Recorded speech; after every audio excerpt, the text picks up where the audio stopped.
Hello friends, हमारे YouTube channel success heroes में आपका फिर से स्वागत है। हमारी पिछली वीडियोस को जो इतना आप प्यार दिए जा रहे हो उसके लिए हम आपका बहुत बहुत धन्यवाद करते हैं और आशा करते हैं कि आपका प्यार हमेशा हमारे साथ ऐसा ही बना रहेगा। आपको अगर हमारी वीडियोज़ अच्छी लग रही हैं तो हमारे यूट्यूब चैनल सक्सेस हीरोज़ को सब्सक्राइब करें, वीडियोज़ को लाइक कमेंट और अपने दोस्तों के साथ ज़्यादा से ज़्यादा शेयर करें।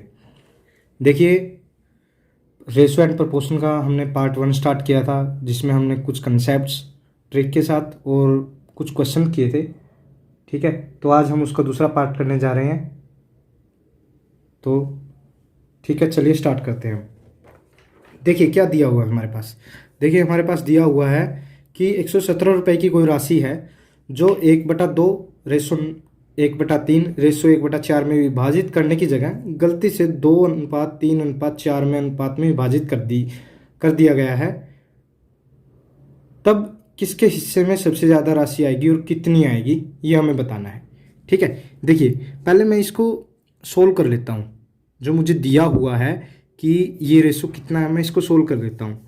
ठीक है, देखिए 1:2 रेशो 1/3 रेशो 1/4, इसको सोल्व कैसे करेंगे। देखिए इसका एलसीएम ले लेते हैं।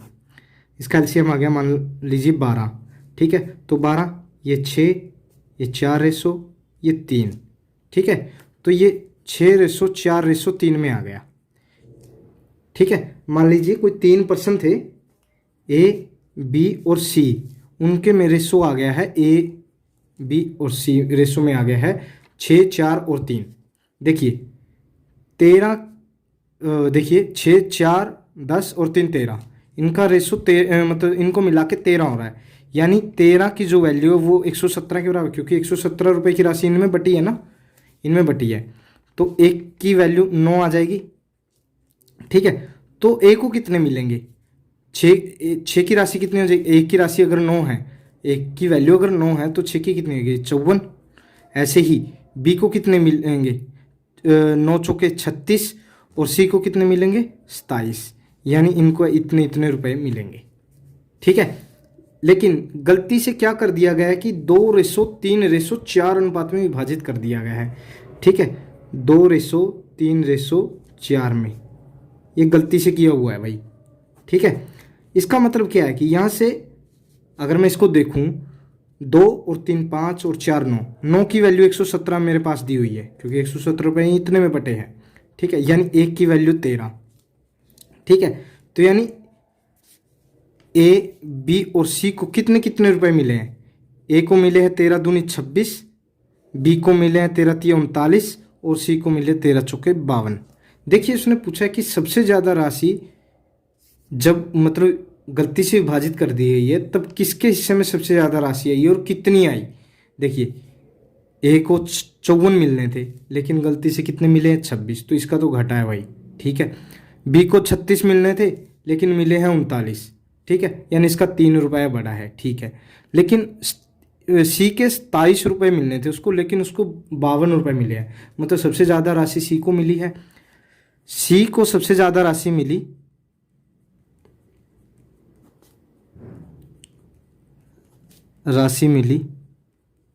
ठीक है, और कितनी ज़्यादा मिली, और 25 रुपये ज़्यादा मिली। ठीक है जी, यही हमारा आंसर होगा। चलिए अगले क्वेश्चन की तरफ बढ़ते हैं हम जल्दी से। देखिए अगले क्वेश्चन में मुझे क्या दिया हुआ है। अगले क्वेश्चन में मुझे दिया हुआ है एक बक्से में 180 रुपये हैं जो 1 रुपया 50 पैसे और 25 पैसे के सिक्कों के रूप में हैं। सिक्कों की संख्या का अनुपात 2:3:4 है, तो 50 पैसों के सिक्कों की संख्या ज्ञात कीजिए। ठीक है, देखिए क्या दिया हुआ है। देखिए मैं इनको रेशो में डिवाइड कर लेता हूँ। मान लीजिए 1 रुपया है, ठीक है, ये 50 पैसे लिख दिया मैंने आगे। ठीक है, ये 25 पैसे हैं। ठीक है, ये 2:3:4 में है। ठीक है, ये सिक्के हैं। ठीक है, ये सिक्के हैं। अब इनका मूल्य क्या हो जाएगा, अगर मैं इनका मूल्य निकालूं। देखिए मैं क्या करता हूँ, पहले इनको मैं एक्स में मान लेता हूँ, ठीक है, कि इसका अनुपात 2x है, 3x है, ये 4x है। 2x 1 रुपए के 2x सिक्के हैं, 3x 50 पैसे के 3x सिक्के हैं, और 25 पैसे के 4x सिक्के हैं, ठीक है। अब उनकी मूल्य मूल्य अगर मैं निकालता हूँ, देखिए 2x का 1 रुपये का 1 ही होगा, ठीक है। यहाँ पे 50 पैसे यानी आधा रुपया हो गया, ठीक है, 1/2 हो गया। और 4x का 1/4 रुपया हो गया, 25 पैसे में 25 पैसे ये हो गया, ठीक है। अगर मैं इसको सोल्व करता हूँ, देखिए 2x 3x/2 प्लस यहाँ से 4 से 4 कट गया, ये x आ गया। देखिए इतना दिया हुआ है हमारे पास, तो क्या होगा कि 2x plus 3x divide by 2 plus x, ठीक है, यानी 180 रुपये में बटेंगे।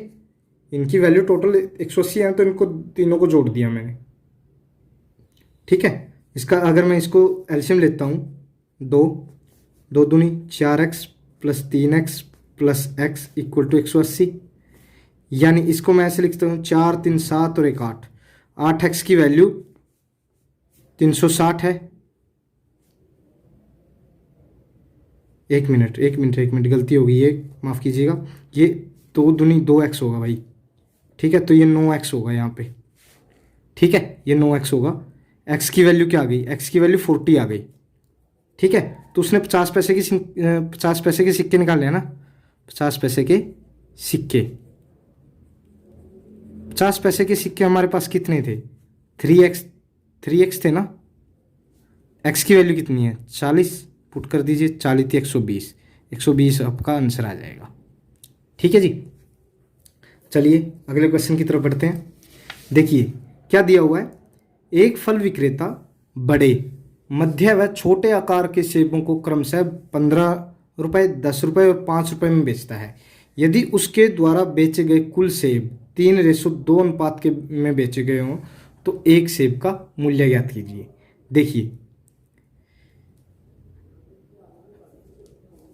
देखिए क्या करता है कि वो, मान लीजिए मैं लिख देता हूँ बड़े, मध्य और यहाँ पे छोटे, ठीक है, ये इनको ऐसे लिख लीजिए, लार्ज, मीडियम और स्मॉल, ठीक है।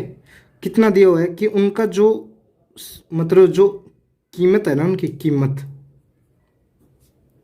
ठीक है, वो क्या क्या है, ये 15 रुपये है, ये 10 रुपये है, ये 5 रुपये है, ठीक है। लेकिन उनके द्वारा बेचे गए सेब की संख्या, सेब, ठीक है, किस रेशो में बेचे गए हैं, 3:2:5 में बेचे गए। इनको भी मैं अनुपात में लिख लेता हूँ, ठीक है। तो कीमत क्या आ जाएगी, यानी मूल्य क्या आ जाएगा उनका टोटल। देखिए कीमत होती क्या है, वैसे मूल्य होता क्या है, टोटल मूल्य। अगर किसी से पैसे लोगे तो क्या होगा, एक चीज़ के लिए जो खरीदी गई कीमत आपने उतनी ही दी है, 2 के लिए उसका दुगना कर दोगे, 3 के लिए उतना, मतलब आप जितनी जितनी चीज़ें खरीदते जाओगे, जितने रुपए की वो है उसे मल्टीप्लाई कर देंगे हम। ऐसे ही यहाँ होगा कि 15 बड़े सेब खरीदे उसने, 3 सेब खरीदे 15 की कीमत से, तो यानी 45। यहाँ से 2 सेब खरीदे उसने 10 रुपये के, यानी 20, और यहाँ से 5 सेब खरीदे उसने छोटे 5 रुपये के, तो यानी यहाँ से 25, ठीक है। तो यहाँ से मैं अगर कुल मूल्य निकालूं तो क्या हो जाएगा कि 45 प्लस 20 प्लस 25, ठीक है, कुल मूल्य, इसको कुल मूल्य भी लिख सकते हो आप, कुल मूल्य, ठीक है। तो कितना हो गया, 45 और 20 65 और 25 90, ये 90 रुपये आएगा टोटल, ठीक है। अब औसत निकालना है आपको, औसत मूल्य। देखिए 90 रुपये है, औसत निकालते कैसे हैं हम, औसत देखिए कुल प्राइस डिवाइड बाय जितनी भी आइटम्स हैं, ठीक है, उनको डिवाइड कर दोगे तो औसत आ जाएगा, ठीक है। तो कितने सेब हमारे पास टोटल, 3 और 2 5 और 5 10, 10 से डिवाइड कर दीजिए, 0 से 0 गया, यानी 9 रुपये, 9 रुपये प्रति सेब बेचेगा वो, ठीक है। ये उसका औसत आ गया है, ठीक है, यही आंसर है हमारा, ठीक है। चलिए अगले क्वेश्चन की तरफ बढ़ते हैं। देखिए दिया क्या हुआ है, 4 वर्ष पहले ए और बी की आयु का अनुपात 11:14 था और 4 वर्ष पश्चात उनकी आयु का अनुपात 13:16 होगा। ए की वर्तमान आयु ज्ञात कीजिए। ठीक है, देखिए ये ए और बी है, 11:14 था इनका, ये 4 वर्ष पहले था। ठीक है, अब क्या हो गया है, 13:16 हो गया है, ये 4 वर्ष बाद हो गया है। ठीक है, देखिए यहाँ पे कितना डिफरेंस है, 3 का डिफरेंस है। यहाँ पे कितना का डिफरेंस है, 3 का डिफरेंस है। देखिए अभी तो हमारे पास डिफरेंस बराबर आ गया।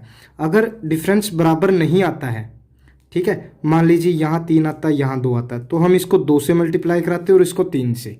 ठीक है, रिवर्स में मल्टीप्लाई कराते हैं हम, जितना भी उनका डिफरेंस आएगा उसके मतलब रिवर्स में, उसके उल्टे में हम उनसे मल्टीप्लाई कराएंगे। लेकिन अगर हमारा डिफरेंस बराबर आता है तो फिर हमें कोई दिक्कत नहीं है। ठीक है, देखिए अब इसमें, क्योंकि हमें इनमें डिफरेंस बनाना होता है, इनमें जो ए की आइटम है और बी की आइटम है, मतलब ए की आयु है और बी की आयु है, इनमें डिफरेंस बनाना होता है हमें। ठीक है, बराबर डिफरेंस बनाना होता है।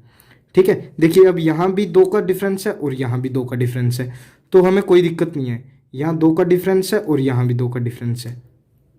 ठीक है, यानी 2 की वैल्यू कितनी आ रही है, 2 की वैल्यू देखिए 4 वर्ष पहले था और 4 वर्ष बाद हो गया, यानी कुल ईयर कितने हुए हैं, 8 ईयर हुए हैं ना। तो यानी 2 की वैल्यू आ गई है 8, यानी 1 की वैल्यू 4। ठीक है, तो यानी 4 वर्ष पहले, ठीक है, ए की आयु की वर्तमान आयु निकालनी है। 4 वर्ष पहले ए की कितनी आयु रही होगी, 44 रही होगी। ठीक है, और बी की आयु रही होगी 48, इसको ऐसे मैं लिख सकता हूँ 48, ये एक माफ़ कीजिएगा 14 चौके 56 होता है। ठीक है, ये 56 रही होगी। ठीक है, तो 44 रही होगी, तो वर्तमान एज क्या होगी ए की, वर्तमान आयु। ठीक है, प्रेजेंट एज होगी उसकी 4 साल बाद, पहले थी ना, तो 4 साल और जोड़ दीजिए, 44 में 4 साल जोड़ दीजिए, तो यानी 48 वर्ष। ए की वर्तमान आयु होगी 48 वर्ष, यही हमारा आंसर होगा। ठीक है, चलिए अगले क्वेश्चन की तरफ बढ़ते हैं हम जल्दी से। ठीक है, देखिए दिया क्या हुआ है, देखिए अच्छा क्वेश्चन है काफ़ी। ठीक है, ऐसे क्वेश्चन वैसे तो मेंस में आते हैं, लेकिन कभी कभी अच्छा क्वेश्चन पेपर बनाने के लिए प्री में भी पूछ लेता है। ठीक है, चलिए देखिए इस क्वेश्चन को क्या कहता है। क्वेश्चन देखिए, क्वेश्चन कहता है कि एक आदमी ने 4 जोड़े काली जुराबे और कुछ सफ़ेद रंग की जुराबों का ऑर्डर दिया। ठीक है जी, उसके बाद क्या कहते हैं कि काली जुराबों का मूल्य सफ़ेद जुराबों का दुगना है, लेकिन बिल बनाते समय क्लर्क ने गलती से काली जुराबों के जोड़े और सफ़ेद जुराबे के जोड़े को परस्पर बदल दिया। मतलब उसका बिल उसकी जगह बना दिया, उसका बिल उसकी जगह बना दिया। ठीक है, जिससे बिल है ना वो 50% तक बढ़ गया है। तो वास्तविक ऑर्डर में काली जुराबों के जोड़े और सफ़ेद जुराबों के जोड़े का अनुपात ज्ञात करें। देखिए काफ़ी अच्छा क्वेश्चन है, चलिए इसको स्टार्ट करते हैं हम। देखिए क्या कहता है, काली जुराबों के जोड़े कितने हैं भाई, काली जुराबें हमारे पास कितनी है, 4 जोड़े हैं। ठीक है, उसके बाद क्या कहता है कि सफ़ेद जुराबें कितनी हैं, सफ़ेद जुराबें हमारे पास मान लीजिए x जोड़े हैं, दिया नहीं हुआ हमें कुछ दिया हुआ था, हमने x जोड़े मान लिया। ठीक है, उसके बाद देखिए बोला है कि काली जुराबों का मूल्य सफ़ेद जुराबों का दुगना है। ठीक है, मान लीजिए सफ़ेद जुराबों का मूल्य कितना है, सफ़ेद जुराबों का मूल्य मान लीजिए ₹y है। ठीक है, तो काली जुराबों का कितना है, काली जुराबों का मूल्य क्या होगा, उसका दुगना होगा, क्योंकि उसने बोला है कि काली जुराबों का मूल्य सफ़ेद जुराबों का दुगना है, तो ये ₹2 मान हो गया। ठीक है, देखिए क्वेश्चन क्या कहता है आगे कि बिल बनाते समय क्लर्क ने गलती से काली जुराबों के जोड़े और सफ़ेद जुराबे के जोड़े को परस्पर बदल दिया। ठीक है, कहने का मतलब ये है कि देखिए जाना तो ऐसे था, जाना तो ऐसे था ना, सफ़ेद का सफ़ेद के साथ, काली का काली के साथ, लेकिन उसने क्या किया, गलती से बिल बदल दिया। ठीक है, और उससे बिल है वो बढ़ गया। ठीक है, वो 50% तक बढ़ गया। देखिए क्या किया उसने, देखिए पहले क्या था कि काली जुराबों का जो हम रेट निकाल लेते हैं। देखिए पहले क्या होना चाहिए था, वो 4 × 2y ऐसे होना चाहिए था। मतलब अगर नॉर्मली बिल आता तो क्या होता, 4 × 2y प्लस के x × y। ठीक है, ऐसे होता। और यहाँ से क्या हो गया कि अगर उसने उल्टा कर दिया है, जो बिल है गलत बना दिया, उल्टा बना दिया है, 4 4y बना दिए यहाँ से सफ़ेद, क्योंकि काली जो जुराबें हैं वो सफ़ेद जुराबों के रेट से लगा दी, और जो सफ़ेद जुराबें हैं वो काली जुराबों के रेट से लगा दी। तो 4y हो गया, और यहाँ से x × 2y हो गया। ठीक है, इससे क्या हुआ, इससे क्या हुआ कि जो बिल है ना, जो बिल है, ये वाला बिल है, ये 50% तक बढ़ गया। अगर ये 50% तक बढ़ गया तो मैं अगर इसको 50% बढ़ा दूं तो क्या ये दोनों इक्वल नहीं हो जाएंगे? हो जाएंगे ना, क्योंकि अगर ये तो 50% पहले ही बढ़ा हुआ है, लेकिन अगर मैं इसको 50% बढ़ा दूं तो दोनों का रेट बराबर हो जाएगा। ठीक है, तो ठीक है, इसको देखिए क्या करते हैं हम, इसको 50 पे काट लेते हैं, 50 × 150 और 50 × 2 100। ठीक है, क्रॉस मल्टीप्लाई करा देते हैं, ये 3 की इससे होगी, 2 की इससे होगी, तो 4 दूनी 8 है ना, 8 तिया 24 हो गया, 24y प्लस के 3xy। ठीक है, इक्वल टू, ठीक है, इसको क्या लिख देता हूँ मैं, 2 × 4 = 8y प्लस के 2 दूनी 4xy। ठीक है, तो क्या हो गया, अब देखिए इसमें से अगर मैं y कॉमन ले लूँ, ठीक है, क्योंकि सब में y y दिख रहा है, तो मैं y से y काट दूंगा। देखिए y से y मैंने काट दिया। ठीक है, सब में से इसमें से भी कॉमन ले लिया, इसमें से भी कॉमन ले लिया और काट दिया मैंने। ठीक है, देखिए अब बचा क्या है, 24 प्लस के 3x इक्वल टू 8 प्लस के 4x। ठीक है, 3x इधर आ गया तो ये x बच गया यहाँ पे, 8 इधर आ गया तो 16। ठीक है, तो x की वैल्यू 16 आ गई। ठीक है, तो मतलब जो सफ़ेद जुराबें निकाली थी हमने, सफ़ेद जुराबें निकाली थी, 16 जोड़े आ गई। ठीक है, इसका मतलब देखिए अब मुझे क्या निकालना है, तो वास्तविक ऑर्डर में जो काली जुराबों के जोड़े थे, ठीक है, तो हमें रिक्वायर्ड रेशो निकालना है। ठीक है, जो हमें चाहिए क्या होगा कि काली जुराबों के जोड़े यानी 4 जोड़े और सफ़ेद जुराबों के जोड़े यानी 16 जोड़े, उनका अनुपात निकालना था। तो 4 से अगर मैं काट देता हूँ, 4 × 1 = 4, 4 × 4 = 16, यानी 1:4 आंसर आएगा इसका। ठीक है, 1:4 में होंगे वो। ठीक है जी,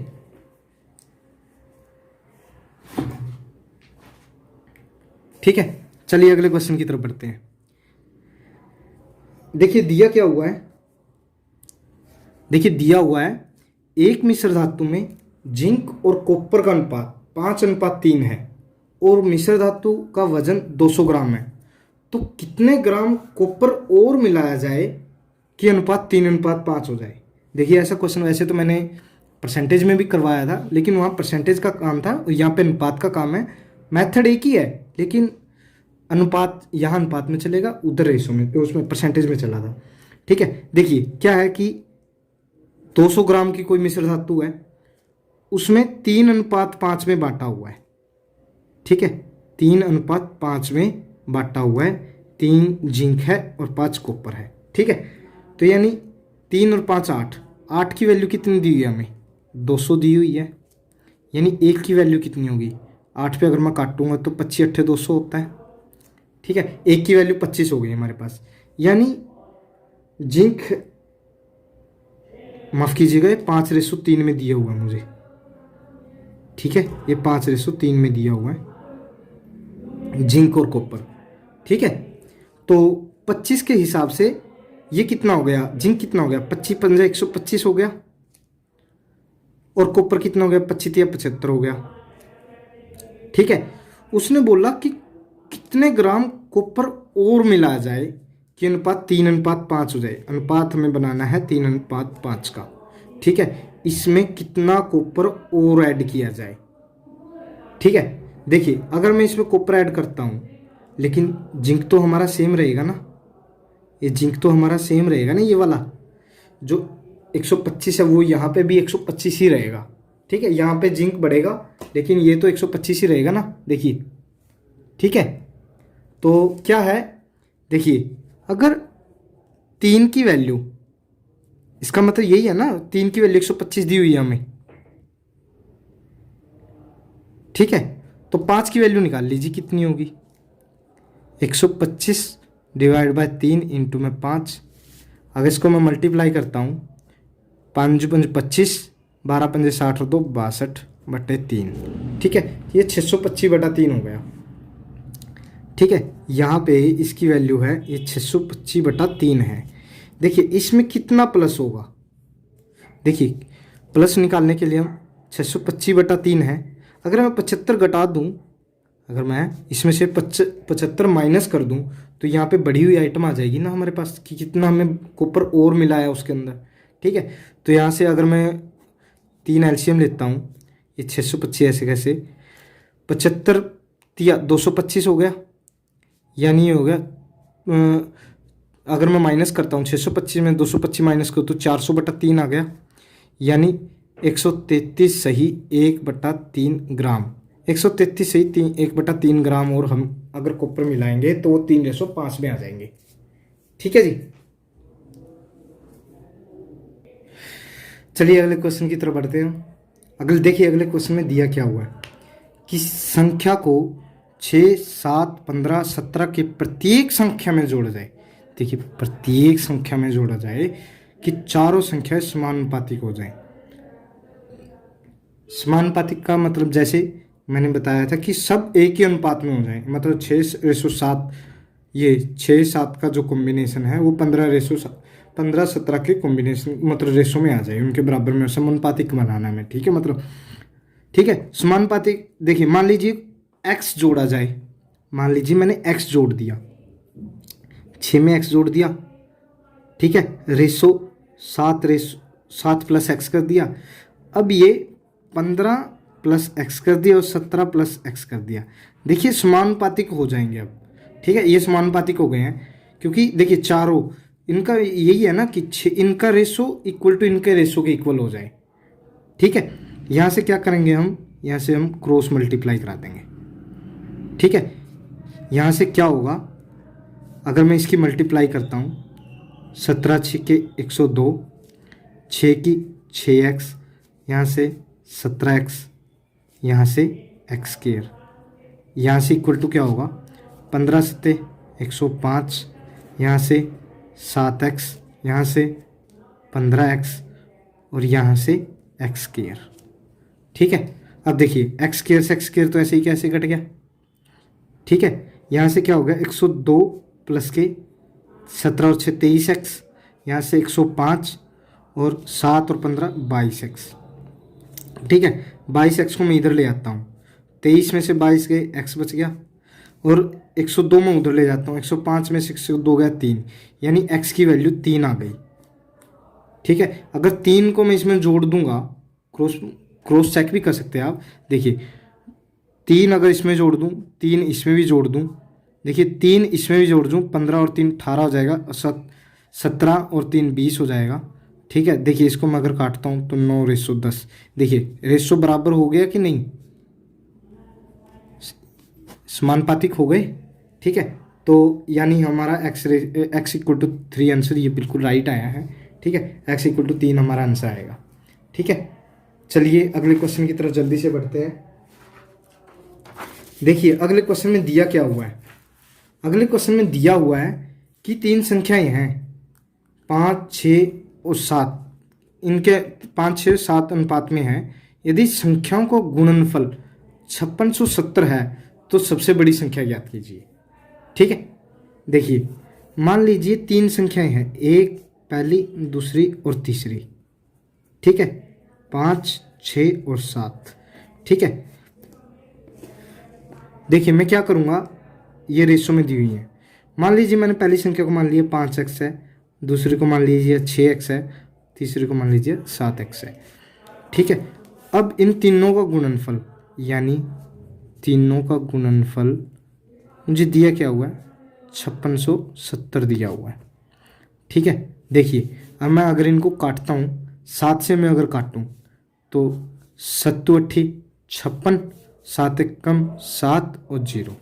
ठीक है, यहाँ से ये 5 छिके 30, 30 x² लिख सकता हूँ मैं इसको, यहाँ से 810 लिख सकता हूँ।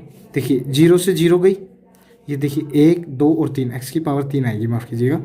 ठीक है, तो 3 से काटूंगा तो 3 पे 27, एक्स क्यूब की वैल्यू 27 है हमारे पास, तो किसका क्यूब है वो 27 के इक्वल होता है। अगर मैं क्यूब निकालूं तो 3 का क्यूब होगा जो 27 के इक्वल होगा। ठीक है, 3 का क्यूब होगा जो 27 के इक्वल होगा। ठीक है, अब यानी x की वैल्यू 3 आ गई हमारे पास, तो उसने पूछा सबसे बड़ी संख्या। देखिए सबसे बड़ी संख्या ये 5 है, ये 6x है, ये 7 है, तो सीधी सी बात है सबसे बड़ी संख्या यही होगी। ठीक है, कितनी होगी, 7 इंटू में 3, यानी इसकी वैल्यू आ गई है 21। इनकी भी वैल्यू आप निकाल सकते हो, x की वैल्यू रखी है 15 आ जाएगी, ये 18 आ जाएगी, लेकिन हमें सबसे बड़ी संख्या निकालने को बोला था, तो सबसे बड़ी संख्या 7 या 21 आएगी। ठीक है, चलिए अगले क्वेश्चन की तरफ जल्दी से बढ़ते हैं। देखिए दिया क्या हुआ है, पहली श्रेणी और दूसरी श्रेणी के किरायों के अनुपात का अनुपात जो दिया हुआ है वो 3:1 है। ठीक है, वो 3:1 है। आगे दिया क्या हुआ है कि और पहली श्रेणी और दूसरी श्रेणी में सफर कर रहे यात्रियों का अनुपात 1:50 है। यदि एक विशेष दिन 325 रुपए का कुल किराया वसूला गया तो दूसरी श्रेणी से कुल वसूला गया किराया हमें निकालना है। ठीक है, तो देखिए क्या है, मान लीजिए ये फर्स्ट यानी पहली श्रेणी है और ये दूसरी श्रेणी है, ये प्रथम है ये सेकंड है। ठीक है, देखिए पहले किराया कितना वसूला गया हमें, किराया, ठीक है, इसका किराया है 3 और इसका है 1, 3:1 के अनुपात में है इनका किराया। ठीक है, फिर यात्रियों का अनुपात क्या रहा है, यात्रियों का अनुपात रहा है 1:50। ठीक है, उसके बाद कुल किराया कितना होगा, देखिए कुल किराया जो वसूला गया है, किराया इसको देखिए, मैं कुल किराया की बजाय अगर मैं ये बोलूँ कि ये तो टिकट हो गई ना हमारे पास एक किस्म से। ठीक है, ये टिकट हो गई, ये हमें मतलब वहाँ से कितना किराया लिया गया है। ठीक है, कितना किराया लिया बना है, मतलब मान लीजिए एक क्लास का 3 रुपये किराया है। ठीक है, और एक यात्री वो कर रहा है सफ़र, तो कितना रुपया, रिवेन्यू कितना इकट्ठा हो रहा है वहाँ से, इसको मैं रिवेन्यू बोलूँ तो ज़्यादा अच्छा रहेगा। ठीक है, यहाँ से 3 मल्टीप्लाई करा देंगे ना, 3 और यहाँ से 50। ठीक है, इतना हो गया। देखिए अब किसी विशेष दिन उनका कुल किराया, यानी इनका कुल किराया कितना हो गया हमारे पास, कुल किराया हो गया हमारे पास 3 + 50 53 रुपये। ठीक है, लेकिन हमें दिया किया हुआ इसकी वैल्यू, हमें 1325 रुपये बोला गया है, यानी 53 की वैल्यू 1325 है। ठीक है, एक की वैल्यू क्या होगी, 1325 डिवाइड बाय 53। अगर मैं इसको काटूं तो 13 दूनी 126, ओ माफ़ कीजिएगा 13 दूनी 106, 26 बचा 265, 53 पंजे 265। देखिए दोबारा बोलता हूँ, 53 दूनी 106 बच गया 26, 265 हो गया, 53 पंजे 265, यानी 25 रुपये के इक्वल आ गया, काट लीजिएगा आप। ठीक है, एक की वैल्यू 25 की है, तो दूसरी श्रेणी से निकालना है। देखिए दूसरी श्रेणी में हमारे पास क्या है, 50 रुपये है। ठीक है, 50 आई है ना वैल्यू उसकी। ठीक है, तो 50 की वैल्यू निकाल लीजिए, यहाँ से क्या आएगी, 50 की वैल्यू कितनी आएगी, एक की अगर 25 है तो 50 की आ जाएगी 50 × 25। ठीक है, 25 पंजे 125, यानी 1250 रुपये। 1250 रुपये दूसरी श्रेणी का किराया आएगा, कुल किराया। ठीक है, चलिए अगले क्वेश्चन की तरफ बढ़ते हैं जल्दी से। देखिए दिया क्या हुआ है कि दो बर्तन है हमारे पास, ठीक है, ए और बी। ए और बी में दूध और पानी का अनुपात 4:5 है ए में, ठीक है। ए में दूध और पानी का अनुपात है 4:5 है, और बी में 5:1 है, ठीक है। माफ कीजिए, ए, हाँ ठीक है, ठीक है, ठीक है, ठीक है, कोई दिक्कत नहीं है। ए में 4:5 है और बी में 5:1 है दूध और पानी का अनुपात, ठीक है। तो दोनों बर्तनों को किस अनुपात में मिलाया जाए कि दूध और पानी का अनुपात है वो 5:4 हो जाए, ठीक है, प्राप्त हो जाए। देखिए, मान लीजिए ये दूध है, ये पानी है। ए में क्या दिया हुआ है, 4:5 दिया हुआ है हमें, ठीक है। बी में मुझे क्या दिया हुआ है, बी में मुझे 5:1 दिया हुआ है, और टोटल क्या हो गया हमारा बाद में, ठीक है, मिलाने के बाद कि ये 5 हो गया, ये 4 हो गया, ठीक है। देखिए, अगर मैं इसको जोड़ता हूँ तो 4 और 5 9 हो गया। इसको जोड़ता हूँ अगर मैं, तो ये क्या हो गया, ठीक है, ये हो गया 5, 5 एकम 5, और ये क्या हो गया यहाँ से 5 और 4 9 हो गया। ये माफ़ कीजिएगा 5 और 1 6 हो गया है, सॉरी, ठीक है। देखिए, अब हमें इसको बराबर करना है, इनको बराबर करना है पहले हमें, सबसे पहले, ठीक है। 9 और 6, ठीक है, ये भी 9 है। तो अगर मैं इनको बराबर करूँ, इनका एलसीएम ले लीजिए आप, इनका एलसीएम कितना आएगा 18, ठीक है। 18 के बराबर करना है मतलब इनको मैंने, ठीक है। तो इसको 2 से मल्टीप्लाई कीजिए, ये 18 हो जाएगा। इसको 3 से मल्टीप्लाई कर दी, ये भी 18 हो जाएगा। इसको 2 से मल्टीप्लाई कर दीजिए, ये भी 18 हो जाएगा। यानी अगर मैं इसको 2 से मल्टीप्लाई करूँ, इसको मैं 3 से मल्टीप्लाई करूं, और इसको मैं 2 से मल्टीप्लाई करूं, ठीक है, तो ये रेशो क्या हो जाएगा, ये 8:10 हो जाएगा, ठीक है। इसको मैं अगर मल्टीप्लाई करूं तो 15:3 हो जाएगा, ठीक है, और इसको मैं मल्टीप्लाई करूं तो 10:8 हो जाएगा, ठीक है। इतना आ गया। देखिए, या तो दूध दूध को ले लीजिए या पानी पानी को ले लीजिए, ठीक है, और रेशो निकाल लेते हैं हम कि किस अनुपात में उनको मिलाया जाएगा। देखिए, पहले बर्तन में अगर 8 है दूध, दूसरे बर्तन में दूध 15 है, तो टोटल दूध कितना आया 10 आया हमारे पास। ये एलिगेशन मेथड है, ठीक है। इसको अगर मैं यहाँ से अनुपात निकाल सकता हूँ इनका, देखिए 15 में से 10 गया 5, और 10 में से 8 गया 2, यानी उनको 5:2 में मिलाया गया है, ठीक है। यह यहाँ से निकाल लीजिए, ये 10 दिया हुआ है, ये 3 दिया हुआ है, ठीक है। निकाला कितना है, टोटल अनुपात आया कितना अपना 8, ठीक है। 8 में आए हुए ना वो, 8 वैल्यू आई उनकी, यानी 8 में से 3 घटाऊंगा 5, और 10 में से 8 घटाऊंगा तो 2। किसी भी तरफ जा लीजिए, दोनों हमारे आंसर 5:2 ही आएगा, ठीक है। चलिए, आज हम यहीं समाप्त करते हैं इसको, ठीक है। तो क्वेश्चंस की प्रैक्टिस करते रहिए, ज़्यादा से ज़्यादा क्वेश्चन कीजिएगा, तभी आपको सक्सेस मिलेगी, और आपकी सक्सेस हमारी सक्सेस है, ये आप जानते ही हैं, ठीक है।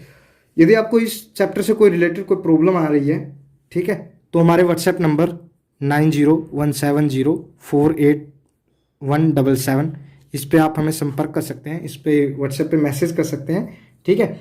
हम आपको आपके क्वेश्चंस का सोल्यूशन देंगे, ठीक है। तो आपको हमारी वीडियोज़ कैसी लग रही हैं, प्लीज़ कमेंट करके हमें ज़रूर बताइएगा। चैनल को सब्सक्राइब करें, वीडियोज़ को लाइक और दोस्तों के साथ ज़्यादा से ज़्यादा शेयर कीजिए, ठीक है। चलिए, आज यहीं समाप्त करते हैं। कल को अगली वीडियो में, अगले पार्ट में हम कुछ और क्वेश्चन लेके आएंगे, तो ठीक है। तब तक के लिए bye bye, love you all, जय हिंद।